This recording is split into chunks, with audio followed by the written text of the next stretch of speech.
sorry for the loss of these children, and my heart goes out to the parents. I'm actually reading. I typed all this out, but it won't take my comment because it's too long. I lost my son in 2001 to actually an accidental self-inflicted hanging because he was playing choke and release, and he blacked out and fell, and he was alone, and he hung himself. Anyway, due to that loss that I went through, I gained empathy and compassion, and I began to counsel people when I would hear of a friend or a friend of a friend who had lost a child. I would just offer a shoulder, and people took me up on it. And through the years, I've learned things that help to tell someone who's lost a child.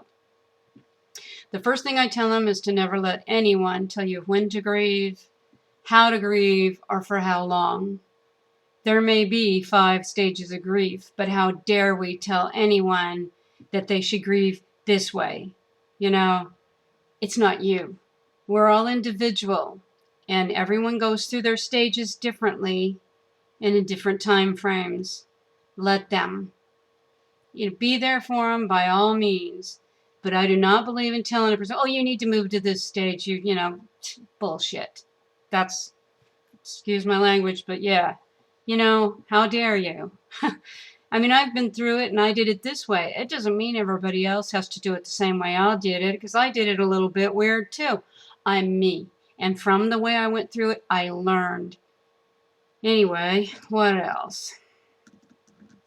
I think grieving comes pretty naturally to the person. Some people will stuff it, and yeah, they do need to grieve and they do need to deal with it, or it's just they're gonna stay stuck. We can gently prod, but I still don't believe in making a person do something. If you can't. They're individual, and if you start trying to push people, they're going to run away. They're not going to want to see you or talk to you anymore. Be there for them. Help them. Gently prod, maybe. Don't push. Next, we who have lost children or anyone close to us are forever changed. Life as we knew it will never be back. But as we go through this, we will evolve with it, and we will learn to live again.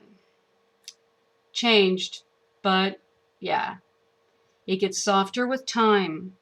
I fought for a long time before I was able to accept my son's death.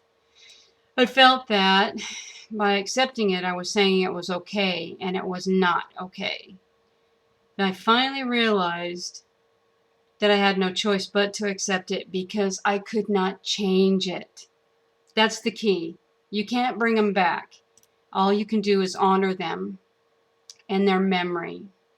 Once I did accept it, the realization that doing so just meant that it was what it was, and I was unable to change it, and it did not mean it was okay. I finally started to heal. Acceptance doesn't mean we're happy about it. It just means that we're ready to move forward and come to some sort of a peace. Luckily, my son wasn't murdered. Nobody took his life, and that has to be horrible. And I can't imagine the anger. So I'm not going to even comment on that because I have no idea. I do know, though, that you can't change the loss. You, of course, would want justice. So try to accept the loss as what it is, because you're not going to bring them back. And either forgive or go for justice. And I'm just sort of trying to imagine, and I have no clue. Anyway, advancing forward and healing happened pretty fast after I was able to come to a better place in my life, after I accepted that it just was what it was. It's never easy, but it'll get better. Just know that we evolve with it and we learn to live again. However, we are indeed forever changed. People will avoid you. Please understand that they do so because they fear that they will say something that will trigger a memory and bring back some memory that will make you hurt. And they just don't know what it's like. Sometimes people will say stupid things like, I lost my dog last week. I lost my job. I lost my cat. I lost my aunt. I lost my pet rock. I lost my keys. Something asinine like that. They want to be helpful, probably. They want to make you feel better. All the while, all they're doing is pissing you off. But they have no clue. They don't know. They've never suffered that kind of loss. Therefore, they can't be compassionate or empathetic toward it. They probably mean well. So you just kind of got to let stuff like that go.